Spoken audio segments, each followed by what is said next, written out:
Friends, welcome back to silent learning. പരീക്ഷയ്ക്ക് വരുന്ന കുറച്ച് ഇമ്പോർട്ടൻറ്റ് ചോദ്യങ്ങൾ നമുക്ക് പരിചയപ്പെട്ടാലോ മക്കളെ?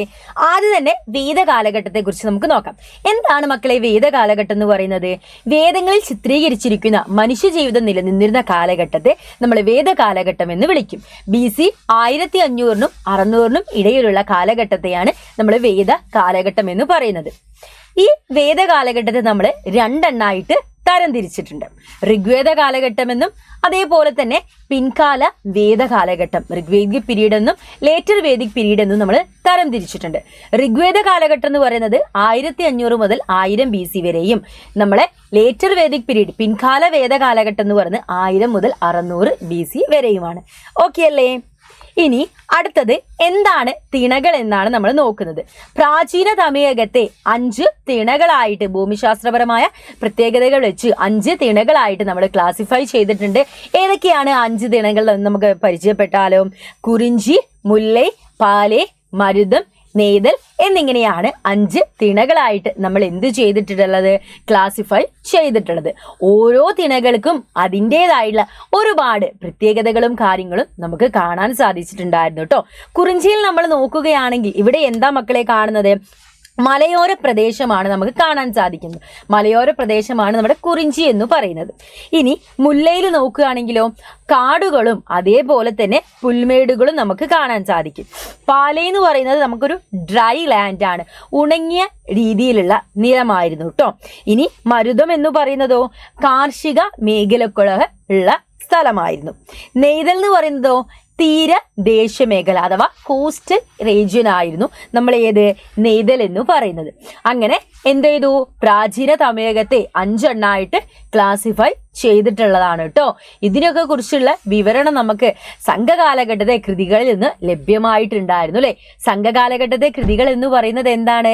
മധുര കേന്ദ്രമാക്കി ഭരിച്ചിട്ടുണ്ടായിരുന്ന പാണ്ഡ്യ രാജാക്കന്മാരുടെ പ്രോത്സാഹനം കൊണ്ട് ഉയർന്നു വന്നിട്ടുണ്ടായിരുന്ന ഒരു ഗ്രൂപ്പാണ് ഈ സംഘകാലം എന്ന് പറയുന്നത്. അപ്പം അവരെ എഴുതിയ കൃതികൾക്ക് നമ്മൾ എന്തു പേരിട്ടു? സംഘകാല കൃതികൾ എന്ന് പേരിട്ടുണ്ട്. അതിലെ പ്രധാനപ്പെട്ട കൃതികളൊന്നും നമുക്ക് പറഞ്ഞു നോക്കിയാലോ? പത്തുപാട്ടുണ്ട്, 10 അകനാനൂറ്, പുറനാനൂറൊക്കെ അതിലെ പ്രധാനപ്പെട്ട എന്തായിരുന്നു?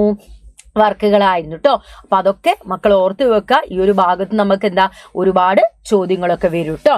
ഇനി നമുക്ക് അടുത്തതിലേക്ക് പോകാം മക്കളെ. What are the factors that help Magadha to grow as a powerful kingdom? നമുക്കറിയാം മഗധ എന്തായിരുന്നു? 15 മഹാജനപദാസ് ഉണ്ടായിരുന്നു അല്ലെ.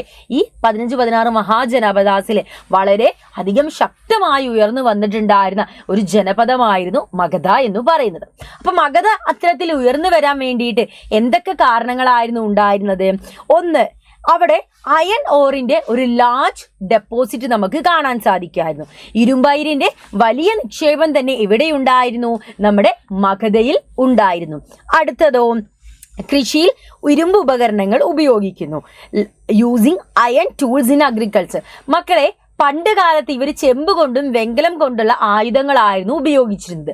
അതൊക്കെ വെച്ച് നമ്മൾ കൃഷി ചെയ്യുമ്പോൾ പെട്ടെന്നത് പൊട്ടിപ്പോലെ. ഇരുമ്പാവുന്ന സമയത്ത് വളരെ സ്ട്രോങ് ആയിരിക്കും. ഇവർ വലിയ വലിയ കാടുകളൊക്കെ വെട്ടിയിട്ട് അവിടെ എന്ത് ചെയ്തു? കൃഷി ആരംഭിക്കുകയാണ് ചെയ്തിട്ടുണ്ടായിരുന്നത്. അടുത്ത മക്കൾ നോക്കിക്കേ. Iron axe was effective in clearing a dense forest. Miss പറഞ്ഞു ഇവരിവിടെ വന്ന സമയത്ത് ആര്യമാരെ തൊട്ട് പറയുകയാണെങ്കിൽ അവരൊക്കെ ഉപയോഗിച്ചിരുന്നത് എന്താണ്? നമ്മളെ ബ്രോൺസ് കൊണ്ടും ചെമ്പ് കൊണ്ടും ആയുധങ്ങൾ ഉപയോഗിച്ചു. അങ്ങനെ വലിയ വലിയ കാടുകളൊന്നും അവർക്ക് വെട്ടിത്തെളിയിക്കാൻ പറ്റിയില്ല. അപ്പൊ അവരെന്ത് ചെയ്തു? കാടുകൾ കത്തിക്കുന്നു. എന്നിട്ടും കുറ്റിച്ചെടികളൊക്കെ അവശേഷിച്ചു. അപ്പൊ ഇതൊക്കെ വെട്ടിത്തെളിക്കാൻ വേണ്ടിയിട്ട് അവരെന്തുപയോഗിച്ചു? ഇരുമ്പ് ഉപയോഗിച്ചു. അടുത്തതോ, അങ്ങനെ increase of agriculture production which stimulated trade and subsequent growth of cities. അങ്ങനെ അഗ്രികൾച്ചർ പ്രൊഡക്ഷൻ കൂടി വന്നു. അഗ്രികൾച്ചർ പ്രൊഡക്ഷൻ, കൃഷി നമ്മൾ കൂടി വന്നതോടുകൂടെ, ഉൽപാദനം കൂടി വന്നതോടുകൂടെ നമുക്ക് എന്താണ്? വ്യാപാരങ്ങളും നഗരങ്ങളൊക്കെ വളർന്നു വന്നു. അതേപോലെ തന്നെ എന്താണ്? അതിനെ തുടർന്ന് നമ്മൾ വലിയൊരു സൈന്യത്തെ, നമ്മുടെ മഗധയുടെ സ്വത്ത് കൂടി വന്നു. നമ്മളൊരു വലിയ സൈന്യത്തെ നമ്മൾ സംഘടിപ്പിച്ച് ഒരു ഹ്യൂജ് ആർമി നമ്മൾ മെയിൻറ്റെയിൻ ചെയ്തു. ആ ആർമി വെച്ചിട്ട് നമ്മൾ എന്ത് ചെയ്തു? അടുത്തുള്ള പ്രദേശങ്ങളൊക്കെ, നിയർ ബൈ റീജിയൻസ് ഒക്കെ നമ്മൾ എന്ത് ചെയ്തു? കോൺക്വർ ചെയ്തിട്ട് മഗധയുടെ ആ ഒരു ശക്തി എന്താണ്? പ്രബലമാക്കി എന്നാണ് പറയുന്നത്. ഇതൊക്കെ തന്നെയാണ് മഗധ എന്താണായിട്ടുള്ളത്? ഒരു പവർഫുൾ കിങ്ഡമായിട്ട് വരാനുള്ള ഫാക്ടേഴ്സ് എന്ന് പറയുന്നത്. ഇതൊക്കെ പരീക്ഷയ്ക്ക് സ്ഥിരമായിട്ട് ചോദിക്കുന്ന ചോദ്യങ്ങളാണ്. അപ്പൊ മക്കളെ ഇതൊന്ന് പഠിച്ചു വെക്കട്ടോ.